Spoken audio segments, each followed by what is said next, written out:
What's up, everybody? Welcome. We're going to cover this mass shooting update first, and then we're going to get into the kids, the tragic update, Miami update. So just hang on. I covered this earlier today. I mentioned it. The shooting that happened. And we'll talk about the kids in a bit here.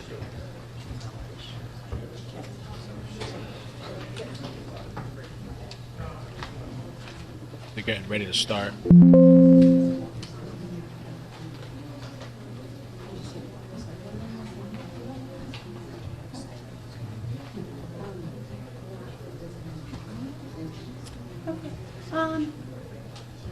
I'm going to ask you to go to the other side after I told you to go to the side. I'm going to be obtuse and do that. So if you don't mind just coming over here. Yeah, you can stay down on the side. It's fine. And then we'll go ahead and get started if we're ready. Confirming we're ready? Okay. Now I feel very tall because I'm only half the box. Good afternoon. Thank you, everybody, for being here. Myself and my colleagues are here to provide you an update about this morning's critical incident. At this point in time, we will be providing several different statements from different members of our team that are here. However, we will not be taking questions. At this time, it is an active and ongoing investigation. I want to start with my deepest condolences to the victims and their families, as well as to our entire community. Tragedies like this are horrific for any community to endure, not just for the victims, the first responders, and the people who are there, but for everyone who calls our community home. Violence is not acceptable, especially in our public spaces.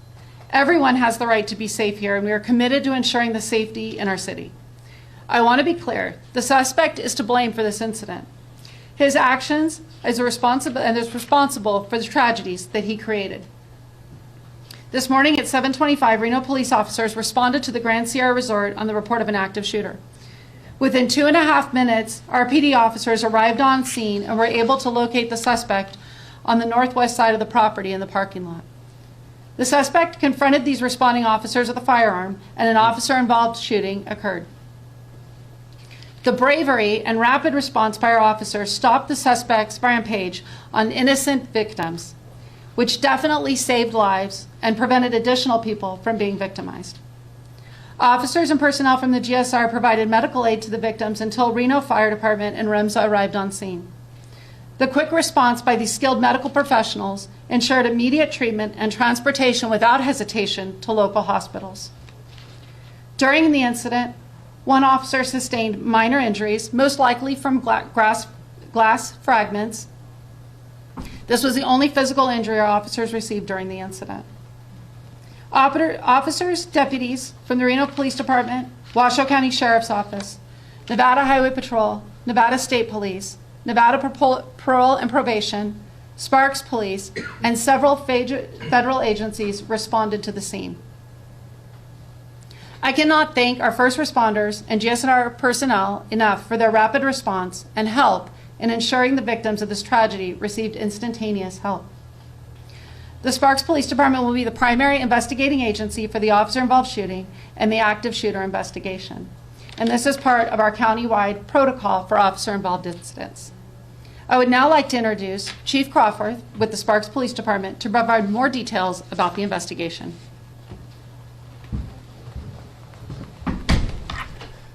Good afternoon. I will provide you information about this incident that is known at this time. The unidentified male suspect was observed walking onto the parking lot of the GSR from the north part of the property. The suspect continued walking on foot to the valet area of the GSR. Once at valet, the suspect produced a handgun and pointed it at a group of victims. The suspect's firearm malfunctioned, however, he was able to make it operable.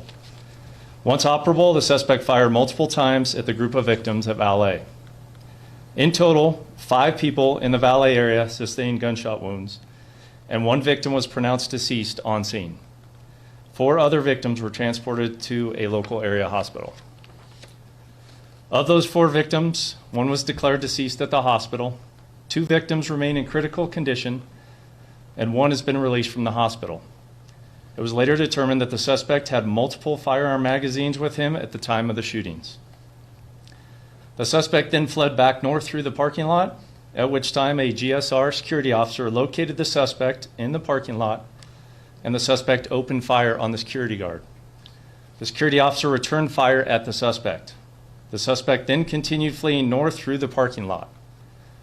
Another victim was driving through the parking lot, and the suspect opened fire on this person, striking the victim.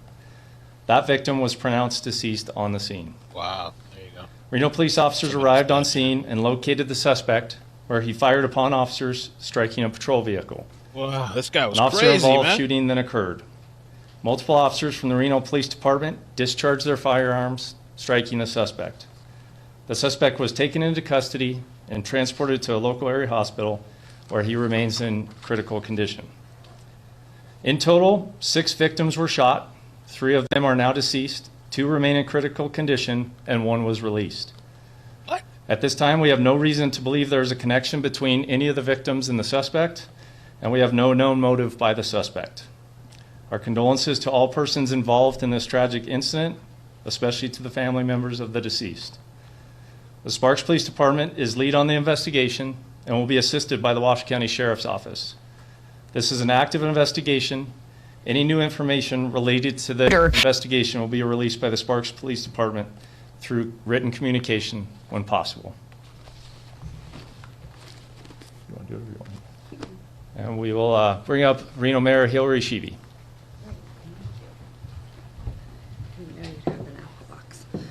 On behalf of the City of Reno, we want to sincerely express our condolences, our heartfelt prayers to everyone that has been impacted in this situation, especially friends, family, and loved ones. That is really important to stay focused on in times of severe tragedy. I want to say thank you so much to our first responders. As you could hear from the comments from Chief Crawford and Chief Nance, there was incredible, swift action that took place, and it apprehended this individual from going into the building. That is really, really remarkable. I want to say thank you so much to all of you, and we're so fortunate to have all the jurisdictions that were there hand in hand working with each other. I want to say thank you to my city manager's department, J.W. Hodge, Jackie Bryant, the governor's office, Chief Nance, Chief Crawford. Thank you for, we have been in contact all morning long, and it's weighing heavily on everyone's hearts. So I'm so grateful for the swift action of our first responders. We can't thank you enough. We're so fortunate to have the police department and the region's best that we have right here. Last but not least, I do want to give a reminder that life is very, very fragile.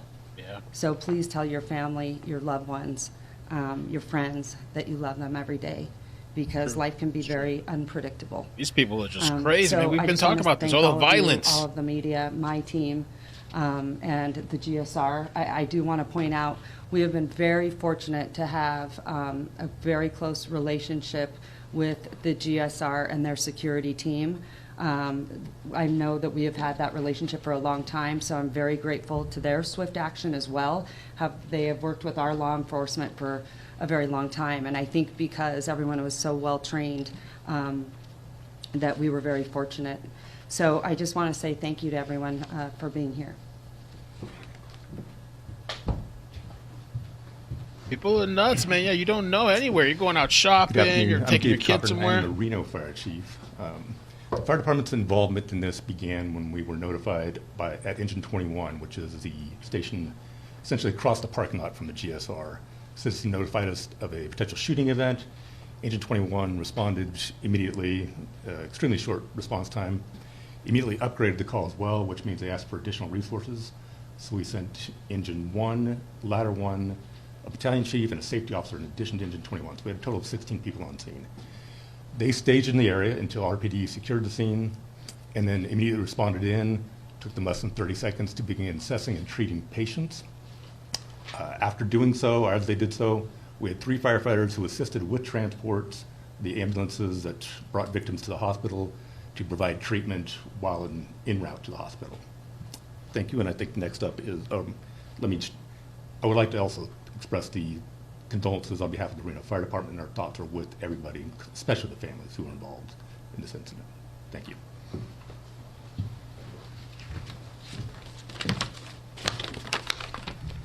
Good afternoon. Todd Kerfoot, Director of EMS Operations at Remsa Health.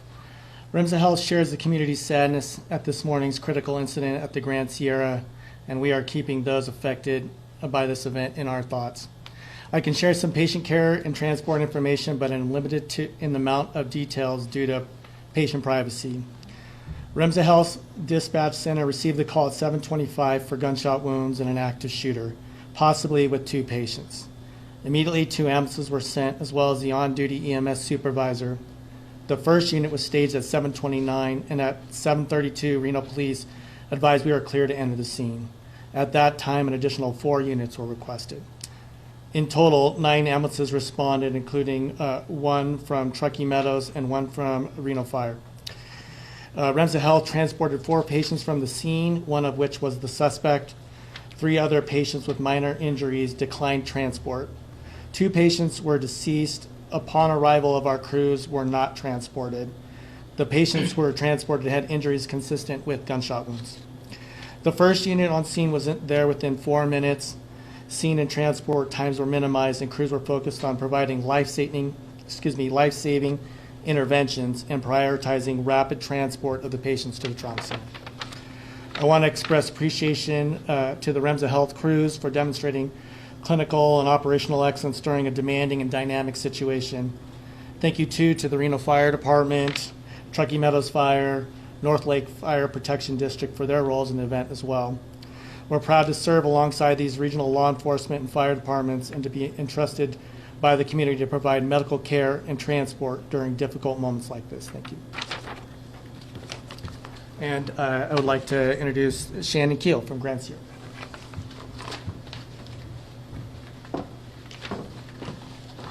Good afternoon. Just like all the other agencies, first I want to express our deepest sympathy to those affected by this morning's tragic event. Our hearts are with the victims and their loved ones during this incredibly difficult time. We are grateful for the swift response from the Reno Police Department and all the other agencies up here today, as well as our emergency personnel. Their quick action, minutes, I have to emphasize, helped bring the situation under control before more lives were at risk. I also want to recognize the immediate and brave response from the GSR Armed Security Officer team. This specially trained team has been in place at GSR for years and is on site 24/7 to support the safety of our guests and team members. They responded within minutes. In addition, GSR employs a department of trained EMT team members who rendered medical aid to the victims in those critical early moments. Their courage, training, and compassion made a real difference today.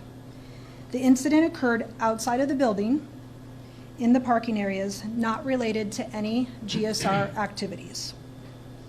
There is no ongoing threat to the public, and the resort remains open and operational.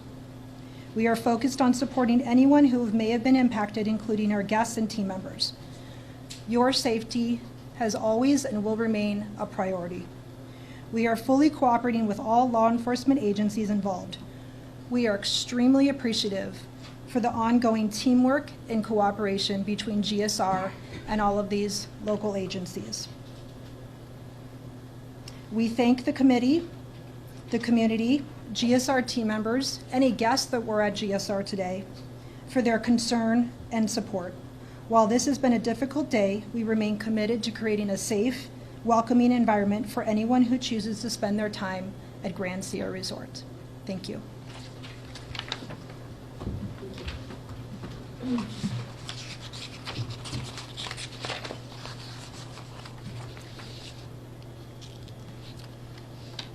Within a few weeks, the video of the officer-involved shooting will be released to our community. We would like to ask all of you and our community members to have patience as these investigations are in-depth and do take time. Any witnesses or anyone who has information regarding this incident who has not already spoken with officers, please contact the Sparks Police Department. Any additional questions regarding the investigation should be directed at the Sparks Police Department, and as new information becomes available, we will provide that to you. Thank you all for being here, and we appreciate your support during this time. Any employees among the deceased or injured? So there's some No video. questions at this time. Thank you, guys. Job sent the video, so I wanted to update that because I mentioned it this morning. We clipped it for the Clips channel. Make sure you're subscribed to It Can Melt Clips. It's my second channel. You're missing out on stuff and videos if you're not subscribed there. But so this is video that was sent to me by Job of this guy, the shooter seen running out of GSR Casino after shooting 7 people. Hell of people running. There he is, right there. That guy. He's the guy. Hell of people running. There he is, right there. That guy. He's the guy. So I thought I heard 3 people dead. I thought that's what I heard. I see the news reports say 2. That those are from a few hours ago. This press conference, we just watched it live now.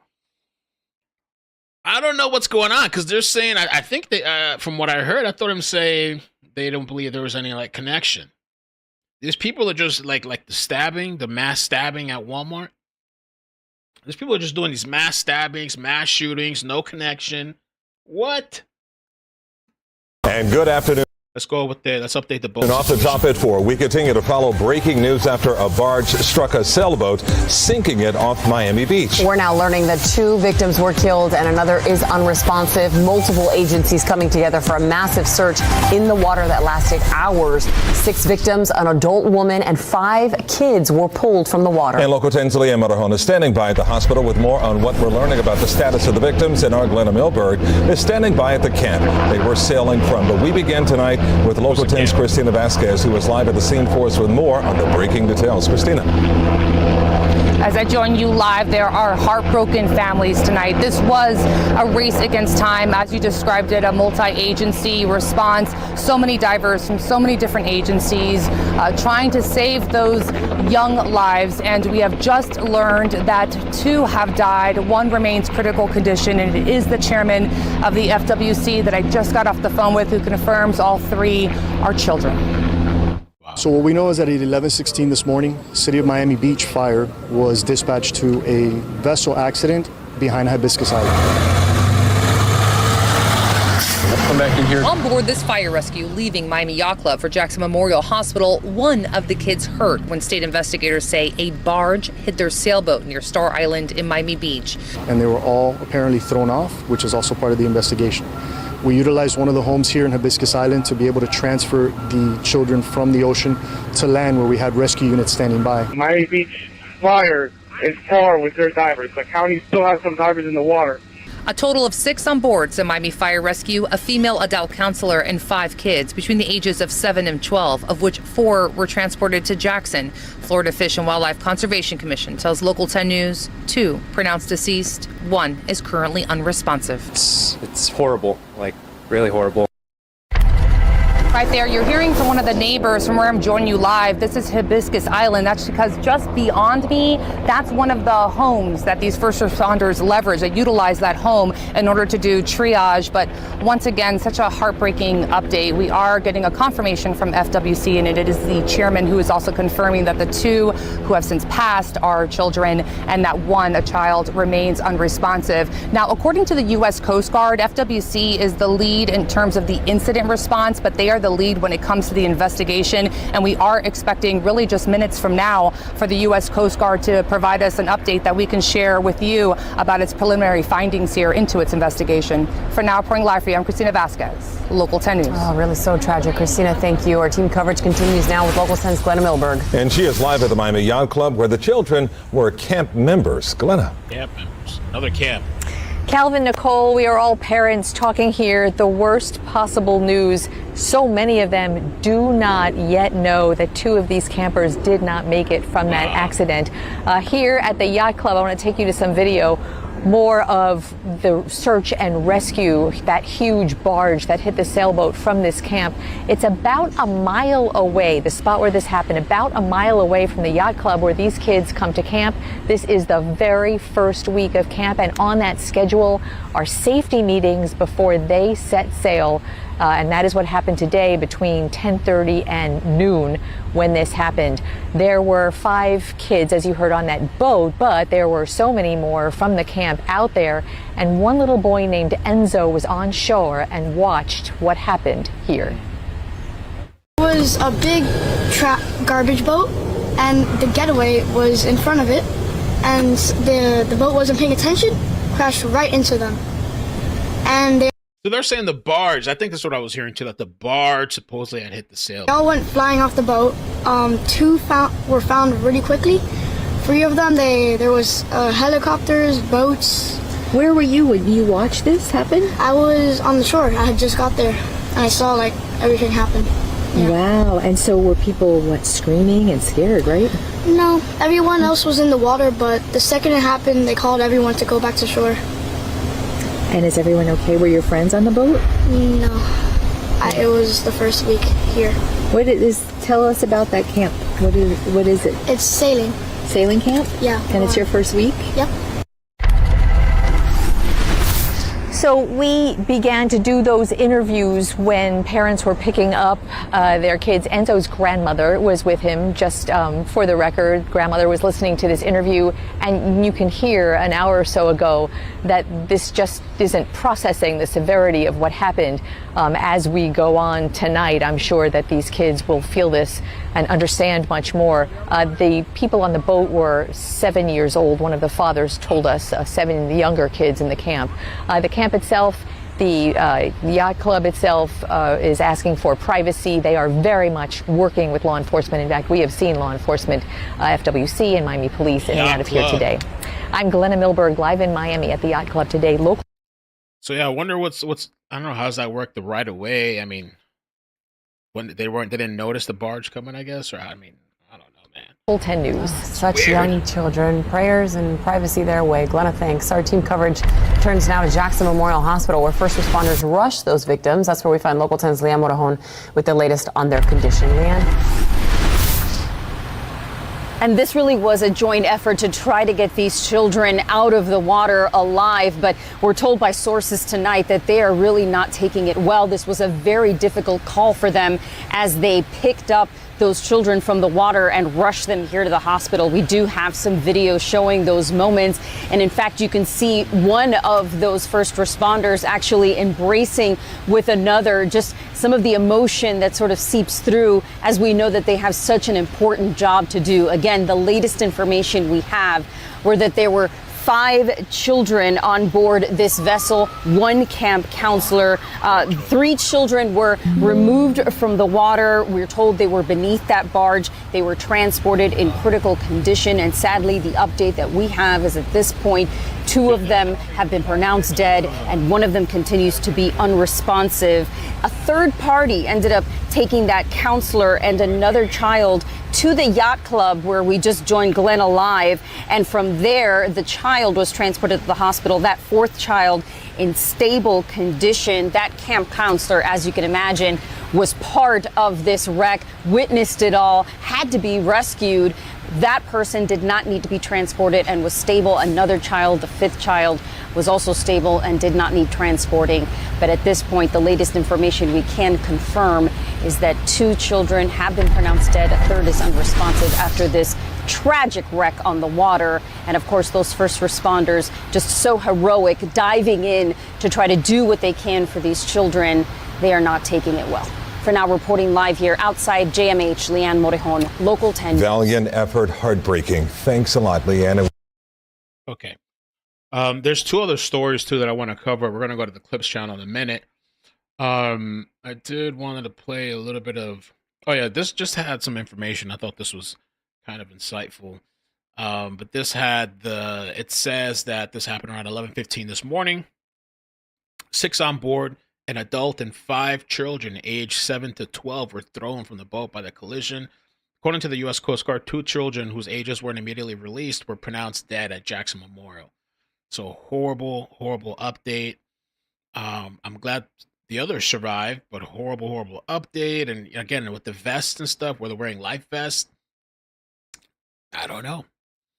And who's at fault? I don't know. The club confirmed in a post on Instagram that the sinking involved youth participants. Wow.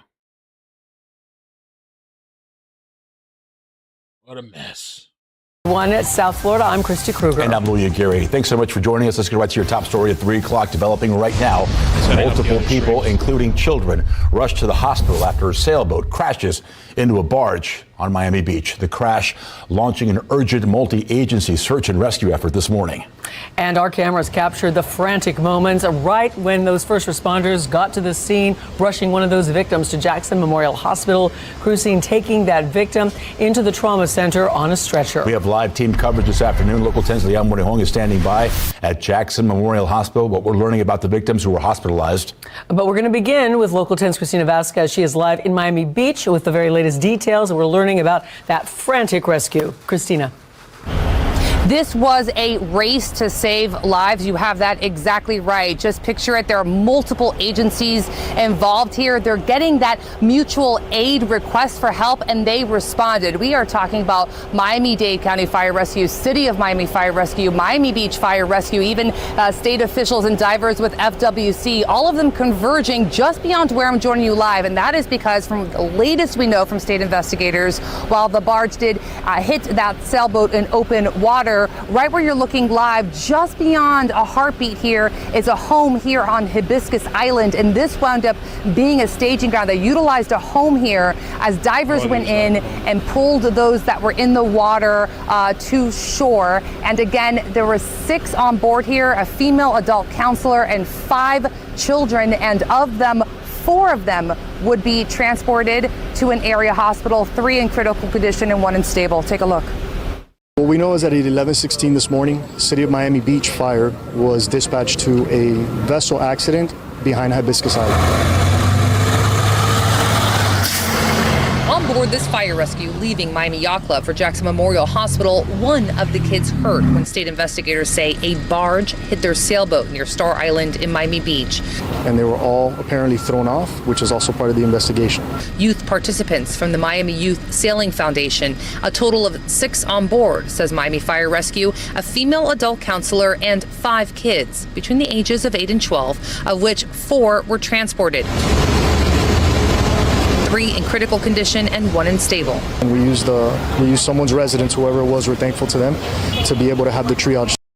Saying this might be a police chase, so if there's a chase, we'll have to we'll start a new stream. I already have 2 streams I'm about to set up for other topics, but we'll have to move it around, and we got to do what we got to do. You know what I'm saying? Do what we got to do. So let me just finish setting up this. The chases, you know, I used to get really excited. Now it's kind of like, they was pulling a chain, you know.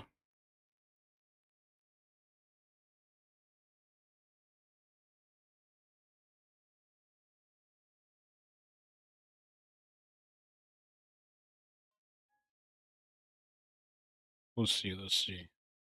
Investigation. We are hoping to now learn more from them within the hour, a little bit more of just the preliminary investigation of how a sailboat and a barge intersected in the first place. Reporting live for you, I'm Christina Vasquez, Local 10 News. Yeah, that is a big question. All right, thank you, Christina. And our team coverage is now turning to Local 10's Liam Morihong. She's live outside Jackson Memorial Hospital in Miami. Okay, so we did all the updates with the kids. We did the mass shooting update. There's 2 stories that I do want to update on the Clips channel, but there's also a chase happening apparently right now, so we'll see if media gets there on time. Let's just wait and see. Let's hang out. Confirm southbound 405 from the 110 or south 110 to the south.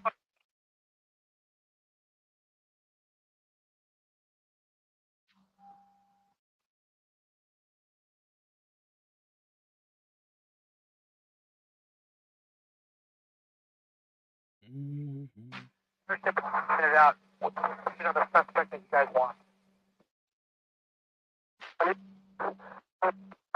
405 northbound. You can get a unit off at eastbound 405 northbound at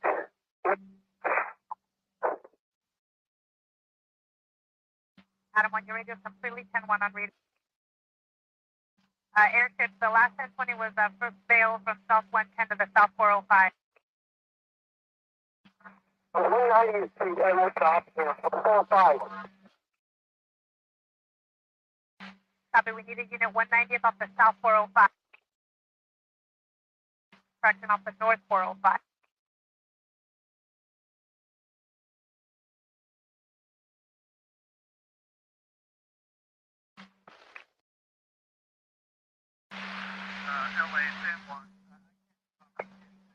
Will we get a chase? Sam 1, we're had split pursuit, southbound 110 from or to the south 405. I've got Adam 1 requesting a unit to respond to 190th off the 405.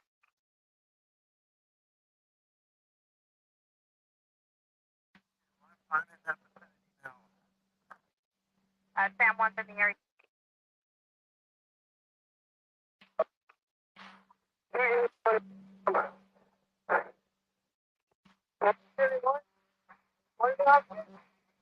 Class 405, from southbound side, on the north side.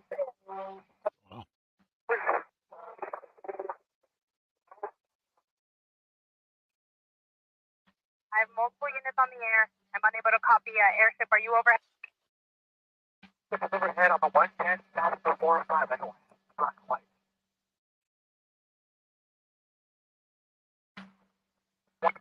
Guide me in. Are you south of the 405? Oh, Bill. Those useless chases. Those chases are useless. I will go the opposite direction. We just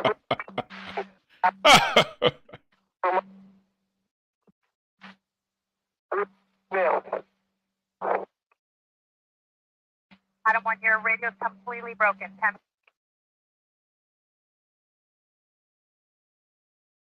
190th Vermont. 410, I copy 190th and Vermont for 2 Hispanic males. Airship, you copy? 190th Vermont. 2-4, I'm 97 at 190th Vermont now. What's the description of the clothing? Adam 1, do you have a description on the party?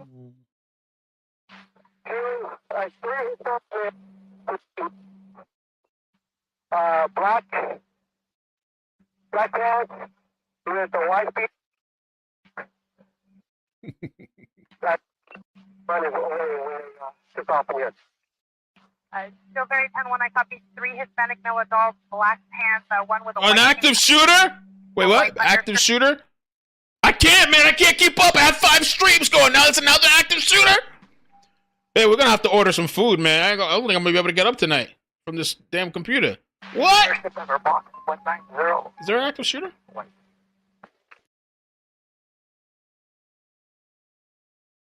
Adam 1, are you east or west of Vermont?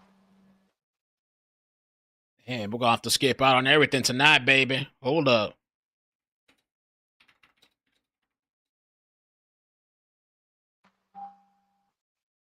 Man.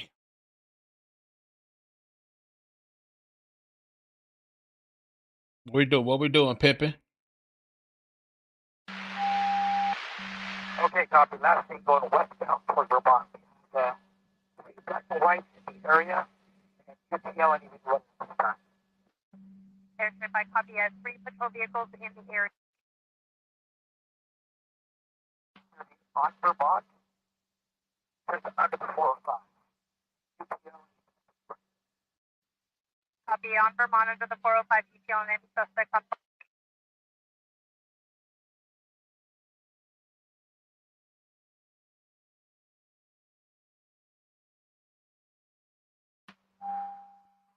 What's got a 1039 to LAPD? Adam 1, was any of your suspects wearing white shorts? White t-shirts, white shorts?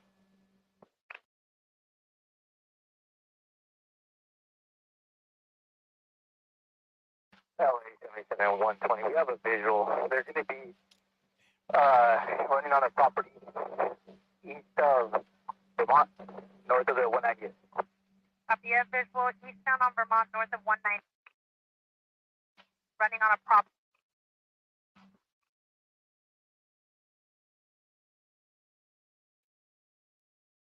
What's the property? 120, can you advise what type of property? Eastbound Vermont, north of 190th. Last seen 186 at Vermont. Copy. Last seen 186 at Vermont.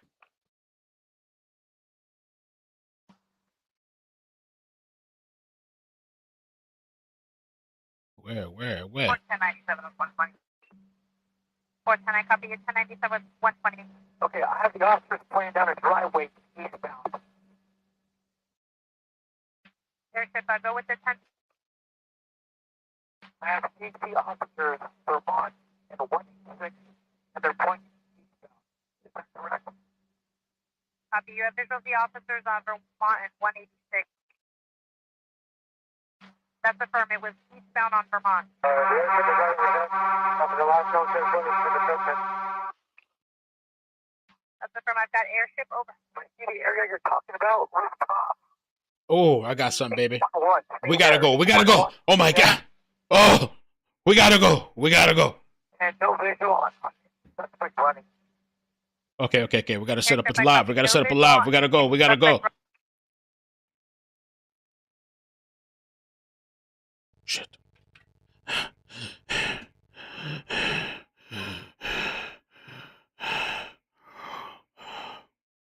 Get this stupid chase. It never happens anyway. These stupid ass chases. Chases no good anymore.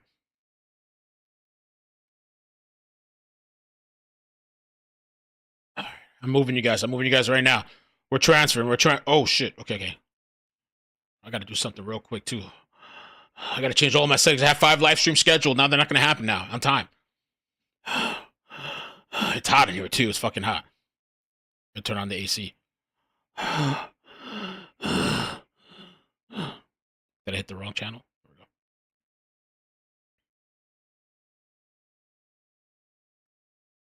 go. Okay. We're gonna transfer. Let me make sure I have this set up right.